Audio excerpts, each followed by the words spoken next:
onde começam e onde terminam os direitos e as obrigações dos proprietários de imóveis. Esses limites estão na Constituição Federal, no Código Civil e em legislações específicas. Também temos a jurisprudência de tribunais superiores. No artigo 5º de hoje, vamos falar sobre as regras que devem ser observadas para garantir uma convivência pacífica. É aquela máxima, né? O direito de um termina onde começa o do outro. Vamos ao que determina a nossa Constituição. O artigo 5º diz que é garantido o direito de propriedade. A nossa conversa de hoje é com Cirele Mônaco, advogada que atua em direito condominial, e também com Marcos Vinícius Martins, advogado que atua em direito civil e condominial. Muito obrigada pela participação de vocês, pela presença aqui no artigo 5º. Doutor Marcos Vinícius, vamos começar pelo básico. Quais são as leis que regem aí essa convivência em condomínios? Porque a gente sabe que além da legislação tem também, convenções, regulamentos. Como é que funciona na prática? Tá, Flavinha, primeiro prazer estar com a equipe aqui. E o condomínio, a gente está aqui na Casa da Justiça, o Supremo, a gente fala muito de bloco de constitucionalidade. O condomínio a gente pode brincar, uma brincadeira, dizendo que ele tem um bloco de condominialidade. Então, as regras que vão pautar a conduta do síndico, dos moradores, dos condôminos em geral, começa na nossa Constituição, desce para as leis infraconstitucionais. A gente tem o Código Civil que trata da regra condominial, mas também a convenção de condomínio, o regimento interno do condomínio, que são normas específicas para aquela comunidade, e não esquecendo as decisões dos condôminos reunidos em assembleia. Tudo isso compõe o conjunto normativo que os condôminos devem obedecer. Agora, o que tem prioridade, vamos dizer assim, a convenção ou a lei maior? A lei sempre vai sobrepor a convenção, mas a própria lei, ela deixa margem para que a convenção decida algumas coisas. Então, quando a lei, Código Civil, Constituição deixam esse espaço para que os proprietários reunidos em assembleia decidam as suas regras, aí a decisão vai ser aplicada para aquela comunidade, para aquele condomínio específico. Doutora Cirele, agora a gente sabe também que muita gente morando junto ali dá problema, né? Quais são os problemas mais comuns? Olha, nós temos aí o famoso 6Cs, né? Nós temos problema com carro, por causa de vaga de garagem, estacionar em local proibido, né? Ou então você estar no carro de forma rápida dentro do estacionamento. Nós temos as crianças, os cachorros, porque normalmente está relacionado a barulho, né? Nós temos o famoso calote, que é a inadimplência, deixar de pagar as cotas condominiais. Canos, que está relacionado a vazamentos, obras e reformas, né? Nós temos a questão do cheiro, que o cheiro envolve também, seja de cigarro ou lixo que não está acondicionado de forma adequada, né? Então, assim, esses são os conflitos mais comuns que tem dentro do condomínio e que, na maioria das vezes, a gente sabe que eles ocorrem por uma falta de diálogo, de comunicação entre os moradores e a gestão. Pois é, essa era a minha segunda pergunta para a senhora. Como é que se recomenda resolver esses problemas? Tentar conversar primeiro com o vizinho ou já pedir ajuda do síndico ali? Então, assim, depende do caso concreto, certo? Se é algo que relaciona a coletividade, a todos os moradores, o ideal é que seja tratado diretamente pelo síndico. Então, registra formalmente a reclamação para o síndico tomar providências. E aí as providências vai ser, num primeiro momento, ele pode dialogar, conversar com esse condômino, esse morador que está infringindo a normativa, pode advertir, pode notificar e chegar à multa, certo? Agora, quando se trata de questões individualizadas, então, por exemplo, eu estou incomodada porque o Dr. Marcos está fazendo um barulho, isso não está afetando a coletividade, o adequado é que seja tratado entre as partes, nós dois, né? Mas nada impede que o síndico venha contribuir. Se precisar de alguma informação específica, ele pode vir a contribuir. E claro, se todas essas vias administrativas não surtirem efeito, aí a gente sugere, recomenda que vá tratar isso de uma forma mais trazendo ali um cuidado maior no sentido de esses conflitos serem tratados com resoluções de conflitos no sentido de conciliação ou mediação, e, em última esfera, buscar a justiça, o judiciário. Doutor Marcos Vinícius, e como é que o direito garante a propriedade ali, enquanto busca também promover essa harmonia entre os condôminos? É uma pergunta filosófica de difícil resposta, mas a gente pode pensar que, de um lado, o sistema jurídico, a Constituição, as normas do país garantem o direito de propriedade, então aquilo que é meu e ninguém tasca, porém pero no mútuo, porque esse direito ele deve, por norma constitucional, não sou eu que estou dizendo, a Constituição estabelece isso, esse direito de propriedade deve respeitar a chamada função social. E aí no contexto, função social tem várias ramificações, mas no contexto dos condomínios, isso vai se manifestar nos limites que você precisa obedecer em prol da convivência da coletividade. A legislação já trouxe alguns desses limites, então deveres que os condôminos são obrigados a obedecer, certo? Mas, por outro lado, obedecidos àqueles deveres, você não pode mudar a fachada, você não pode fazer reformas sem autorização da coletividade em assembleia, coisas básicas.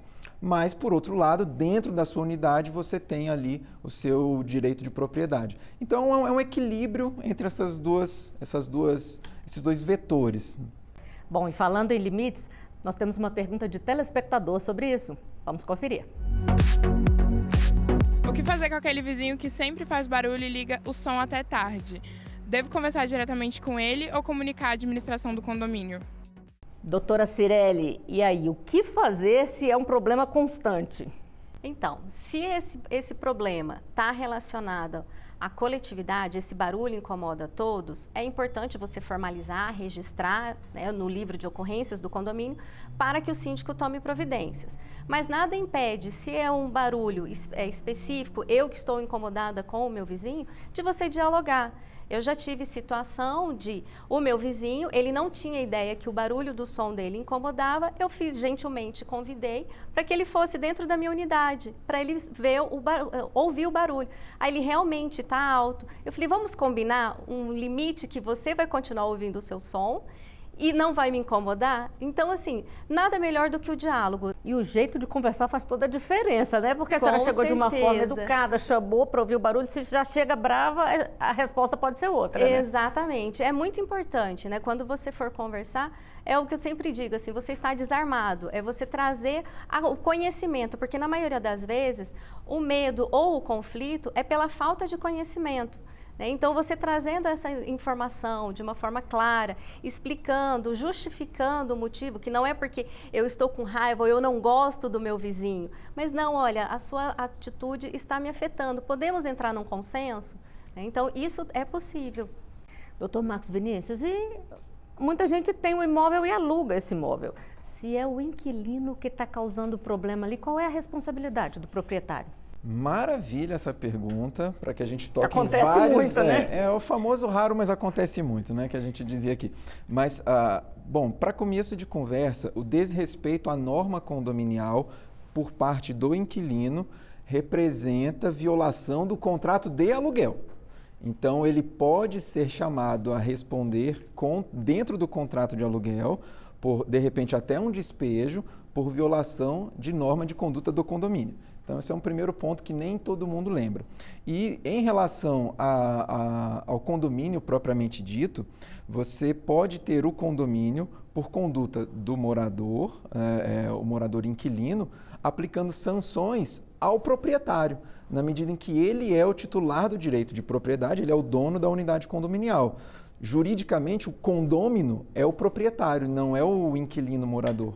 Então, essas sanções podem ser direcionadas para o proprietário na condição de dono da unidade. No caso de uma multa, por exemplo, então ela pode ir para o proprietário é que vai ter que pedir de alguma forma que a imobiliária, a administradora, reaveja esse valor com o inquilino? Frequentemente o que vai acontecer vai ser isso.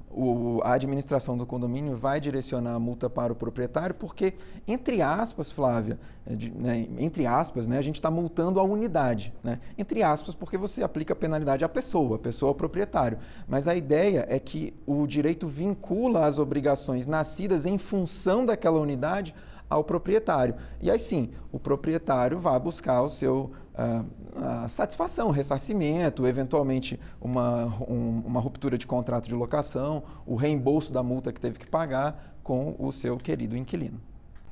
E vamos a mais uma pergunta de telespectador. Um condômino pode ser expulso do condomínio onde mora? Em que situações isso é possível? Doutor Marcos Vinícius, isso é possível tanto caso o condômino seja o proprietário ou seja alguém que está ali alugando o imóvel? Flávia, essa pergunta é outra fantástica, né? É o famoso condômino antissocial. Então, a pergunta precisa ser respondida com algumas peças que se somam, né? De modo inicial, a resposta seria não. Proprietário é proprietário, você pode multá-lo, você pode aplicar sanções condominiais, administrativas, mas a propriedade, de modo geral, como regra, não vai ser retirada desse proprietário. Mas acontece que, justamente pelo que falamos aqui alguns momentos atrás, reconhecendo a ideia de função social da propriedade, a ideia, como você disse na sua introdução, tudo tem limite, o judiciário já reconheceu, em alguns casos, retirar o proprietário do convívio daquela comunidade. Então, existem decisões, são poucas decisões, não é uma decisão frequente, mas elas existem, baseadas em situações muito extremas, onde o comportamento reiterado, repetido, atrapalhando a convivência daquela coletividade, e também precedida de medidas iniciais. Então, teve uma advertência, teve uma multa, teve uma segunda multa, teve uma terceira multa.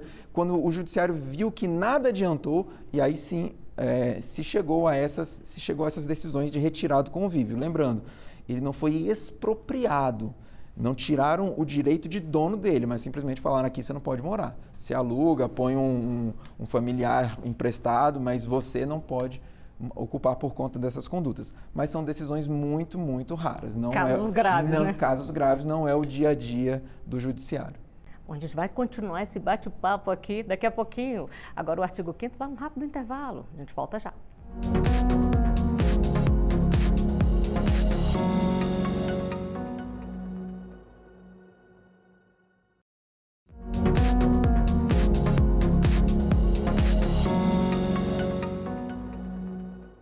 O artigo 5º está de volta, hoje falando sobre as responsabilidades dos proprietários de imóveis e as regras que devem ser observadas para a convivência pacífica em um condomínio. Quem explica melhor todos esses detalhes para a gente são os advogados Marcos Vinícius Martins, que atua em direito civil e condominial, e Cirele Mônaco, que atua em direito condominial. E agora vamos falar um pouco sobre as responsabilidades dos proprietários de imóveis. Uma reportagem exibida no Jornal da Justiça mostrou a decisão do Supremo Tribunal Federal confirmando a constitucionalidade da lei que garante a retomada de imóvel dado como garantia de um pagamento de dívida, mesmo sem decisão judicial.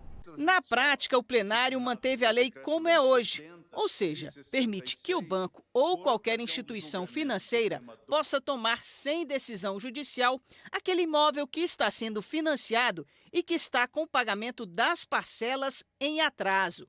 A norma é de 1997 e foi editada para facilitar as operações no sistema financeiro imobiliário, já que tudo é feito no cartório. O caso chegou ao Supremo porque um devedor de São Paulo entrou na Justiça contra a Caixa Econômica Federal. Ele alegava que a retomada do imóvel sem a participação do Judiciário violava os princípios do devido processo legal e da ampla defesa. Prevaleceu o voto do relator ministro Luiz Fux. Primeiramente, ele destacou que esse tipo de contrato permitiu um crescimento no mercado imobiliário do Brasil. Por fim, Fux entendeu que a lei não fere a Constituição, já que o devedor pode entrar na Justiça para contestar a cobrança e impedir a tomada do imóvel. Por todas essas razões econômicas e socialmente situadas, verifica-se a constitucionalidade da possibilidade de execução extrajudicial de imóvel alienado fiduciariamente, sem que a medida legislativa viole os princípios da inafastabilidade da jurisdição, do acesso à justiça, das demais garantias processuais constitucionais aqui, como foram demonstrados. Doutor Marcos Vinícius, explica aí para a gente qual foi a inovação trazida pelo STF na prática. O Supremo, ele, por meio do seu processo, né, dos recursos que chegam a ele, decidiu que vai confirmar, ou melhor, que foi confirmada a constitucionalidade de uma lei de 1997, que já vem sendo aplicada desde sempre. É a lei que trouxe a alienação fiduciária em garantia de bens imóveis. Até essa lei de 97, a gente só tinha essa figura da alienação fiduciária para móveis. carros, né? Simplificando. Mas a lei trouxe, em 97, essa figura, fazendo com que os financiadores, o sistema financeiro, os bancos, pudessem ter essa modalidade de garantia com a finalidade de aumentar, de alavancar o mercado imobiliário. Com base nesses empréstimos, foram construídos dezenas e dezenas e centenas de imóveis. E o que acontece é que, justamente por todos os problemas da burocracia, da demora do processo judicial e da questão da efetivação da garantia do sistema financeiro, a lei estabeleceu um procedimento extrajudicial. Então, se você pegar empréstimo com o banco e o banco vai pedir a garantia na modalidade alienação fiduciária, dentro da lei, o procedimento se dá todo via cartório. Então, se você deixar de pagar, o banco vai fazer um procedimento no cartório de notas, no cartório de imóveis, você vai ter a oportunidade de pagar a sua dívida, mas indo adiante, se a dívida não vier a ser paga, aquela propriedade será consolidada, essa é a palavra técnica da lei, se consolida a propriedade que já era uma propriedade fiduciária do banco, agora ela se torna uma propriedade efetiva plena e esse banco vai fazer o famoso leilão extrajudicial. Isso é muito importante, né? Porque quem pega empréstimo aí achando que vai demorar anos para a justiça tomar um imóvel tem que ficar atento, né? Sim, o procedimento extrajudicial não deixa de ter a sua demora, mas ele é uma demora muito mais abreviada, muito mais reduzida, um tempo muito mais reduzido e você vai ser retirado da sua moradia. E que outras decisões a gente pode citar, doutora Cirelli, que mudaram aí a governança condominial? Então, com relação à governança condominial, a gente pode trazer aqui alguns exemplos, sendo eles sobre a questão da inadimplência, foi simplificada a forma de cobrança, né, das cotas condominiais, seja elas ordinárias ou extraordinárias. E com isso, no passado, você tinha que primeiro entrar com uma ação de conhecimento para depois você executar essa dívida. Atualmente não, você pode, claro, comprovada documentalmente, você pode diretamente com a execução. E não existe um limite mínimo para você cobrar essas cotas, salvo se tiver algo específico na convenção. Então, por exemplo, tem condomínios que uma cota condominial vencida já pode entrar com ação judicial, já vem determinado na convenção. Tem condomínios que não, são 2 ou 3 cotas condominiais. E por último, a gente pode trazer sobre a questão dos pets, os animais de estimação. Então, assim, tem convenções que ainda tem a proibição de você ter o pet no condomínio, mas ele não pode proibir, desde que não venha trazer risco para a saúde, a segurança, a higiene, a questão do sossego da comunidade, né? Então, assim, isso iniciou algumas decisões no sentido assim, o condômino entrou com ação contra o condomínio porque não estava permitindo. E aí houve alterações justamente por causa do comportamento da sociedade. Então, houve essa alteração comportamental que, por consequência, o judiciário trouxe como resposta que sim, você pode ter o seu animal de estimação desde que você não venha trazer riscos para essa comunidade. As leis, as decisões têm que ir se adaptando ao que a sociedade vai mudando, né? O Airbnb hoje é muito comum, né? As pessoas alugarem ali por 2, 3 dias. Isso tem que estar previsto, tem que ter uma autorização ou ainda é um caminho nebuloso? O aluguel, ele está na lei do inquilinato, o aluguel por temporada, e tem a lei de hospedagem. A partir do momento que, até então, se você não está infringindo a questão do aluguel, mesmo sendo condomínio residencial por temporada, você pode permitir. Agora, se isso envolve hospedagem num condomínio que a destinação é específica, residencial, aí sim isso não é permitido. Mas ainda assim a gente tem que ter muito cuidado, porque isso está sendo desenvolvido, discutido no judiciário, não está consolidado. Flavinha, deixa eu emendar nessa conversa aqui, porque esse assunto é muito, muito especial para mim, porque a gente trabalhou muito com isso. A doutora Cirelli falou bem falado, mas só para deixar registrado para todo mundo. O aluguel por temporada, ele tem previsão na lei do inquilinato desde 91. É um contrato de locação de até 90 dias. E o que acontece é que, mais modernamente pelos aplicativos, passamos a ver essas verdadeiras hospedagens.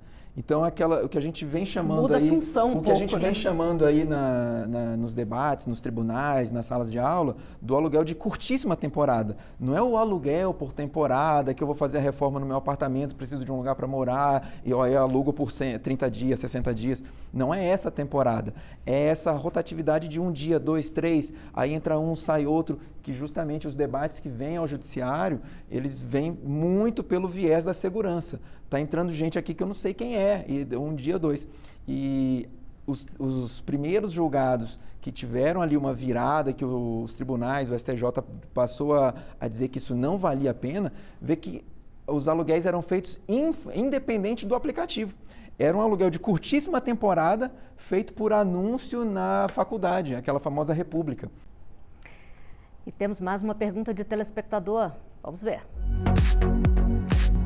E quando a comunidade condominial enfrenta problemas com o síndico, o que fazer? Doutora Cireli, a gente sabe que o síndico também pode ser um problema, tanto na forma de gestão ali, de conversar com as pessoas, quanto também na forma de gerir o patrimônio, né? O que fazer? Sim. Bom, em relação a essa questão de problemas relacionados ao síndico, né, à gestão em si, primeiro tem que se verificar ali que o grande conflito que ocorre é a falta de comunicação, é a transparência. Na maioria das vezes, isso que inicia os conflitos entre condôminos e gestão, certo? Então, assim, o que precisa levar em consideração? Se essa gestão está sendo uma má gestão, se ela está na irregularidade, né, se está descumprindo alguma normativa, a legislação. E aí a sugestão, a recomendação que a gente sempre traz é o conselho abrir um canal de comunicação entre condôminos e a gestão. Não tendo esse canal de comunicação, aí sim você pode vir a trazer isso para uma deliberação em assembleia, né? A questão ali amigável de solucionar não está sendo possível, traz para uma deliberação em assembleia e aí a última instância dentro do condomínio, digamos assim, que é possível, é a destituição do síndico, claro que levando em consideração, respeitando as normas da convenção, né? O quórum qualificado, as pessoas, os condôminos estarem presentes na assembleia. Então, assim, são esses cuidados que precisam ter, mas é possível, sim, vir a ter a destituição do síndico. E se provado que ele trouxe algum prejuízo, inclusive financeiro para o condomínio, ele pode vir a responder e ter que ressarcir aquele condomínio, aquela comunidade. Por isso é tão importante, né, que as pessoas participem, leiam as convenções, os regimentos internos. Agora, doutor Marcos Vinícius, vamos falar aí de uma má gestão ali no condomínio. O síndico não se preocupou em manutenção, tem área ali que pode envolver risco ao morador, às pessoas que passam. Ele pode ser responsabilizado? É uma questão do condomínio? Se um proprietário ali fez uma reforma mal feita, ele também pode ser responsabilizado? Flávia, é mais uma excelente pergunta para a gente falar de várias coisas, né? Mas eu queria começar essa resposta emendando com a ideia da Cireli, porque o condomínio não é o síndico. O condomínio são os proprietários, os moradores. A maior autoridade do condomínio não é o síndico, é a assembleia. E o que acontece é que a gente conhece a cultura, né, infelizmente predominante, onde as pessoas delegam, deixam para lá, não tomam conhecimento, mas quer cobrar, não participam, né? Exatamente. Então, os moradores, os condôminos podem convocar a assembleia e se reunir em assembleia para tomar deliberações, independentemente do síndico ter essa iniciativa, dentro das regras, né, claro, mas é possível. E agora sim, como existe um síndico, ele é o administrador. Se a gente pudesse fazer uma comparação, a assembleia de condôminos seria uma espécie de poder legislativo que toma as decisões, o que pode, o que não pode, o que vai ser feito, o que não vai ser feito, mas o síndico seria uma espécie de poder executivo, fazendo uma analogia aqui com os poderes, né? Então, o administrador, ele tem que estar olhando, é responsabilidade dele, por força de lei, zelar pelo patrimônio do condomínio, zelar pelo cumprimento das regras condominiais, tanto de convenção como de regimento, como também as regras de legislação. Então, ele é a pessoa que tem a responsabilidade de estar de olho, vamos dizer assim. E na eventualidade dele faltar com esse dever, se algum acidente aconteceu, se algum equipamento teve ali um problema, um defeito, por falta de manutenção que ele deveria estar vendo, então aí ele pode ser responsabilizado diretamente.